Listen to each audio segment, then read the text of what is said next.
বিশাল আকারের সাহস দেখিয়ে এগিয়ে না আসতো, তাহলে হয়তো এই আন্দোলনটা যেভাবে আমরা সফলতার দিকে নিয়ে যেতে পেরেছি সেটা কোনোভাবেই পারতাম না।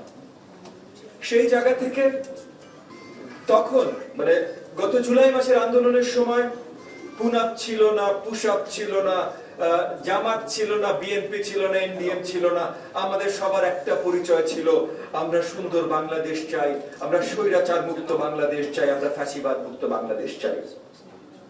সেই জায়গায় যেহেতু আমরা সক্ষম হয়েছি, আমি বিশ্বাস করি আমরা যদি জাস্ট একে অপরের প্রতি আস্থা রাখতে পারি, তাহলে ফ্যাসিবাদ যেভাবে সরিয়েছি সুন্দর বাংলাদেশও সেভাবে করতে পারবো। যে জিনিসগুলো মনে রাখা প্রয়োজন, আমি ছোট্ট একটু স্মৃতিচারণ করে নিই। 18-19 তারিখ, আমরা একদম জুলাইয়ের 4-5 তারিখ থেকে আমি আমার দলের পক্ষ থেকে আমরা সবাই সরব ছিলাম, এই আন্দোলনের সাথে ছিলাম। জুলাই 15, 16, 17 আমরা রাজনৈতিক ভাবে খুব শক্ত কর্মসূচি করেছি, অনেক ধরনের তখন আমরা সরকারি অত্যাচারের সম্মুখীন হয়েছি।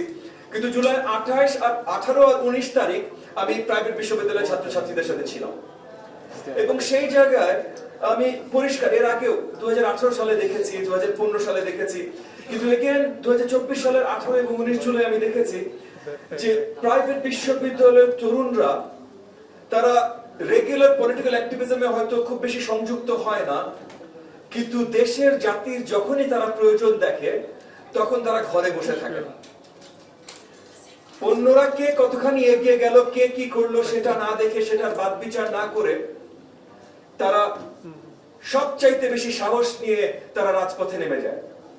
অভিজ্ঞতা ছাড়া পাবলিক বিশ্ববিদ্যালয়ের ছেলে মেয়ে বলেন, রাজনৈতিক দলের লোকজন, আমরাই বলেন, এখানে আমাদের বয়স অনেক হয়েছে, বাট আমরা রাজনৈতিক দলের লোকজন আমরা মাঝে মধ্যে রাজপথে যাওয়া, এটাই আমাদের কাজ। সরকার, স্পেশালি যখন একটা ফ্যাসিবাদ সরকার বা একটা স্বৈরাচারী সরকার, তারা আমাদেরকে প্রতিহত করতে চেষ্টা করবে এবং প্রতিহত করবে, সেটার অভিজ্ঞতা আমাদের আছে। প্রাইভেট বিশ্ববিদ্যালয়ের তরুণদের এই ধরনের অভিজ্ঞতা নাই, তবুও তারা নেমেছে। এবং তাদের উপরে যখন 18 তারিখে তো আমি ছিলাম, আমি সামনে থেকে দেখেছি, তাদের সাথে ছিলাম, একটার পর একটা ভলি যখন পুলিশের গুলি এসেছে, কিছু এসেছে, এদের কাউকে রুখতে পারে না, কাউকে না, হাজারে হাজারে ঢেউয়ের মতো পিছে থেকে সামনে চলে এসেছে। তারা এগুলো দেখে নাই আগে, কিন্তু ভয় করে নাই, তাদের অভিজ্ঞতা ছিল না, কিন্তু তারা পিছু হাঁটে নাই। সো এই জায়গা থেকে আমি বিশ্বাস করি যে তারা ওই যে অবদান রেখেছে, আগামী দিনে আরো অনেক অবদান রাখবে। তবে এখন একটু আমরা অনেক ধরনের আলোচনা করছিলাম যে আমাদের দেশে এই পলিটিসাইজেশন বা বিদেশি শক্তি বা এগুলো কিছু, দেখেন ভূরাজনৈতিক দুনিয়াতে সব ধরনের বিদেশি শক্তি থাকবে। সবচেয়ে বেশি গুরুত্বপূর্ণ আমরা নিজেরা কত শক্তিশালী, আমাদের অভ্যন্তরীণ শক্তি আমরা কতটা মজবুত রাখতে পেরেছি। হ্যাঁ, আমি মানছি গত 15 বছর ধরে এই দেশের সরকার পরিচালনায় যে স্বৈরাচারী শক্তি ছিল, তারা আমাদের দেশকে, দেশের সফরেনটিকে পার্শ্ববর্তী দেশের কাছে বিক্রি করে দিয়েছিল। কিন্তু আমরা সবাই দেই নাই, তো আমরা সবাই দেই নাই বিধায় তো এই স্বৈরাচারের পতন ঘটেছে। তো এই জায়গা থেকে এখন আমরা এমন একটা জায়গায় এসেছি যে আমরা সবাই একে অপরের সাথে সামনে সরকার পরিচালনা নিয়ে যে ধরনের কোন্দলে ঢুকছি, এতে এই স্বৈরাচারের সাথে যারা ছিল, যেমন লাঙ্গল মার্কা একটা দল আছে, স্বৈরাচারের সাথে ছিল, তারা দেখবেন ক্রমাগত তাদের গলার আওয়াজ বেড়ে যাচ্ছে। আপনি দেখবেন গত কয়েক মাস ধরে ক্রমাগত নিষিদ্ধ সংগঠন, ছাত্রলীগ বা যুবলীগ বা আওয়ামী লীগ, তাদের ছোটখাটো বড় মিলিয়ে বাংলাদেশের সব জায়গায় কিন্তু মিছিল বের হচ্ছে, কেউ ঠেকাতে পারছে না, মিছিল ঠিকই বের হচ্ছে। তো এই জায়গাগুলো, এই ঘটনাগুলো ঘটছে কারণ অনেক দূর আমরা বিচ্ছিন্ন। আমি ছোট একটা গল্প বলি আপনাদেরকে, আপনারা দেখেন এই গল্পটা আপনাদের পরিচিত মনে হয় কিনা। একটা ডিক্টেটরশিপ, একটা স্বৈরতন্ত্র, খুব কঠিন স্বৈরতন্ত্র, জনগণের উপরে খুব শক্ত তার কন্ট্রোল, তার শাসন এবং অবিচার। তার সাথে ছোট্ট একটা গ্রুপ আছে, তারা দেশের পুরো ইকোনমি, পুরো অর্থনীতি খেয়ে নিয়েছে, টাকা পয়সা সব তারা নিয়ে নিয়েছে। জনগণ বছরের পর বছর এই স্বৈরাচারের বিরোধিতা করছে, কিন্তু জয়লাভ করতে পারছে না। হঠাৎ করে, তেমন বড় একটা কারণ না, অলমোস্ট ছোট্ট একটা কারণ, এই ছোট্ট একটা কারণে বড় একটা আন্দোলন শুরু হয়ে গেল। এই আন্দোলনের মাধ্যমে এই যে বছরের পর বছর এই স্বৈরাচারের বিরুদ্ধে যে একটা তেজ গড়ে উঠেছিল জনগণের ভিতরে, এটার বহিঃপ্রকাশ হলো, বিশাল একটা গণ অভ্যুত্থান হলো। বিশাল একটা গণ অভ্যুত্থানের পর স্বৈরাচারের পতন হলো। স্বৈরাচারের পতনের সাথে সাথে সবাই আনন্দে উদযাপন করছে। কেন? কারণ স্বৈরাচারের পতন হয়েছে। কিন্তু এই স্বৈরাচারের পতন কোন একটা শক্তির মাধ্যমে হয় না। জনগণের বিভিন্ন শ্রেণীর, বিভিন্ন অংশের, বিভিন্ন জায়গা থেকে সবাই, ছাত্র বলেন, জনতা বলেন, লেবার ক্লাস বলেন, পাবলিক বিশ্ববিদ্যালয় বলেন, প্রাইভেট বিশ্ববিদ্যালয় বলেন, রাজনৈতিক দল বলেন, সবাই একত্রিত হয়েছে। এই স্বৈরাচারের সরকার পড়ার পর নতুন সরকারকে পরিচালনা করবে, এইটাতে আর কেউ একমত হতে পারে না। তখন মোটামুটি দুর্বল একটা ইন্টারিম সরকার তৈরি হয়েছে। এই ইন্টারিম সরকার, দুর্বল একটা ইন্টারিম সরকার তৈরি হওয়ার পর, এটা এগেন তাদের দোষ না, তারা ইন্টারিম সরকার, দুর্বল সরকার, দুর্বল একটা ইন্টারিম সরকার তৈরি হওয়ার পর 6 মাস, 8 মাস, 10 মাস চলে গেছে, তারা আইন শৃঙ্খলা ব্যবস্থা কোন ধরনের কন্ট্রোলে আনতে পারে নাই। তারা অর্থনীতিকে কোন ধরনের কন্ট্রোলে আনতে পারে নাই। এইটার মাধ্যমে কি হয়েছে? একটা কাউন্টার রেভলিউশনের জায়গা এসেছে। এই কাউন্টার রেভলিউশনের মাধ্যমে যারা এক্সট্রিমিস্ট ফোর্স ছিল, সেই এক্সট্রিমিস্ট ফোর্স গুলো জয়লাভ করা শুরু করলো, এবং হয়তো সামনে যে জয়লাভ করতে পারে। এই গল্পটা কি আপনাদের পরিচিত মনে হচ্ছে? এখানে কেউ আছেন এই গল্পটা পরিচিত মনে হচ্ছে? কিছু দূর, একটু বা অনেকখানি? এই গল্পটা কোথাকার? আপনারা বলবেন বাংলাদেশের। আমি বাংলাদেশের গল্পই বলি নাই, আমি বাংলাদেশের গল্পই বলি নাই। আমি 1917 সালের রাশিয়ার গল্প বলেছি। আমি 1784 সালের বা 1789 এর ফ্রান্সের গল্প বলেছি। আমি 1974 এর ইথিওপিয়ার গল্প বলেছি। আমি বাংলাদেশের গল্পই বলি নাই। ইতিহাস এমন একটা জিনিস যে ইতিহাস থেকে যদি আমরা না শিখি, ইতিহাস বারবার রিপিটেড হবে। প্রত্যেকটা জায়গায় যে ঘটনা যেভাবে ঘটেছে, আমরা যদি এখন সাবধানতা বজায় না রাখি, আমরা যদি এখন ইতিহাসের দিকে সঠিকভাবে নজর না দিই, তাহলে কোনো গ্যারান্টি আছে একই ঘটনা আমাদের এখানে পুনরাবৃত্তি হবে না? এখানে কয়েকজন কথা বলেছেন, কোন দল ভালো খারাপ, যে কোনো দল ভালো খারাপ হতে পারে ভাই, এবং এক রাতে বাংলাদেশ বদলাবে না। আপনারা বলতেই পারেন এ সৎ, এ অসৎ। আপনারা বলতেই পারেন এ ঘুষ নেবে বা চাঁদা খাবে, ও ঘুষ নেবে না বা চাঁদা খাবে না। কিন্তু যে নিচ্ছে, ঘুষ নিক, চাঁদা নিক, চাঁদা তুলুক বা যেটাই করুক, সে তো এই দেশের সন্তান, এই দেশের কালচারের অংশ। তাহলে এই দেশের কালচারের অংশ যদি হয়, তাহলে এই কালচারটা এক রাতে বদলে দিতে পারবো আমরা? এই দেশের সব ধরনের ব্যবস্থা এক রাতে বদলে দিতে পারবো আমরা? না। আমাদের অগ্রসর এইভাবে হতে হবে যেন আমরা বদলানোর কাজটা শুরু করি। আমার আগে রিফাত যেভাবে কথা বলেছেন, বা লিটন ভাই যেভাবে কথা বলেছেন, যে আমাদের বদলানোর কাজটা শুরু করতে হবে। রেভলিউশন, অনেকে রেভলিউশনের কথা বলে। আজকে আমাদের মাঝে অনেকে কথা বলছেন, আমি আজকে এই অনুষ্ঠানের কথা বলছি না, বাট আশেপাশে অনেকে কথা বলছেন, কেউ পাগড়ি পরে, কেউ পাগড়ি ছাড়া, অনেকে কথা বলছেন, যারা কথা বলছেন খুব এক্সট্রিম রেভলিউশনের কথা। এই যে দেশগুলোর গল্প আমি বললাম, এই দেশগুলোতে কিন্তু এই এক্সট্রিম রেভলিউশন হয়েছিল। কোন দেশের ভিতরে মানে ডেকেডস এর আগে রিকভার করতে পারে নাই ওই রেভলিউশনের জন্য, এবং এই রেভলিউশন জনগণের জন্য ভালো কিছু বয়ে আনে নাই। লক্ষ লক্ষ, ইফ নট কোটি কোটি প্রাণহানি হয়েছে।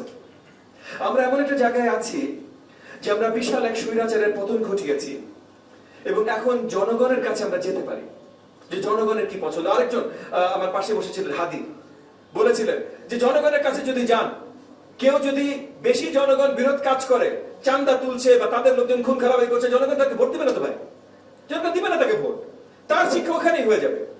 কিন্তু এইটা এক্সকিউজ নিয়ে যদি আপনি জনগণের থেকে তাদের ভোটের অধিকার বারবার করে দূরে রাখতে চেষ্টা করেন, তাহলে কিন্তু আমরা ওই যে ইতিহাস, যে স্টোরিগুলো অলরেডি হয়েছে, ফ্রান্সে হয়েছে, রাশিয়া হয়েছে, ইথিওপিয়া হয়েছে, ইরানে হয়েছে, মানে কোনো শেষ নাই। আমরা এখানে অনেকেই জ্ঞানী, গুণী, শিক্ষিত ব্যক্তি আছেন, আপনাদের জন্য নতুন ইনফরমেশন না এটা। ওই জায়গা থেকে আমাদের অত্যন্ত গুরুত্বপূর্ণ, আমাদের প্রয়োজন দেশকে রক্ষা করা। আমাদের অন্তর্বর্তীকালীন সরকারের মূল দায়িত্বে আছেন আমাদের মাননীয় প্রধান উপদেষ্টা প্রফেসর মোহাম্মদ ইউনূস। ওনার প্রতি শ্রদ্ধা এখানে কয়েকজন বলেছেন, এখানেও সবার আছে, বিদেশের মাটিতেও সবার আছে, নিশ্চয়ই। কিন্তু একজনের প্রতি শ্রদ্ধার জন্য কোন একটা অর্গানাইজেশন বা ইনস্টিটিউশনের সব ভুল মাফ হয়ে যায় না, কারো হয়ে যায় না। 2023 সালে ছোট্ট একটু পার্সোনাল গল্প একটু শেয়ার করি। 2023 সালের এপ্রিল মে মাসে, তখন আমরা যুগপৎ আন্দোলনে, বিএনপি এবং আওয়ামী লীগ বিরোধী পুরো শক্তি আমরা সবাই একত্রিত, যুগপৎ আন্দোলন এটার নাম ছিল। তো যুগপৎ আন্দোলনে আমরা বিশ্বাস করতাম যে 2023-24 নির্বাচন হাসিনাকে করতে দিব না, আমরা সঠিক কেয়ারটেকার সরকার এনেই নির্বাচন করব। 2023 সালের এপ্রিল মে মাসে আমি আমাদের যুগপৎ আন্দোলন উত্থাপন করি এবং প্রফেসর ডক্টর মোহাম্মদ ইউনূসের সাথে যোগাযোগ করি যে আগামী কেয়ারটেকার সরকারের প্রধান উপদেষ্টা আমরা চাই উনি হন। 2023 সালে এপ্রিল মে মাসে, অনেক আগে, তখন কেউ বিশ্বাস করে নাই, হয়তো আমি স্বপ্ন দেখেছি হাসিনা পড়বে, কিন্তু পুরোপুরি বিশ্বাস হয়তো আমি হয়তো করিনি, আমি বলতে পারবো না। বাট তখন যখন ওনার সাথে যোগাযোগ করেছিলাম, উনি তখন বলেছিলেন, এই যে লিটন একটা কথা বললেন না যে এটা আমার পরিধির ভিতরে পড়ে না, তবে আমি তোমাদের সাথে আছি। তো উনি আজকে থেকে 2.5 বছর আগে বা 2-2.5 বছর আগে এরকম কথা আমাকেও বলেছিলেন। এরপরে গত বছর জুলাই 16, 17, 18, 19 তারিখে আমি পার্সোনালি অ্যাবসলিউটলি কনভিন্সড ছিলাম যে হাসিনা সরকার শেষ।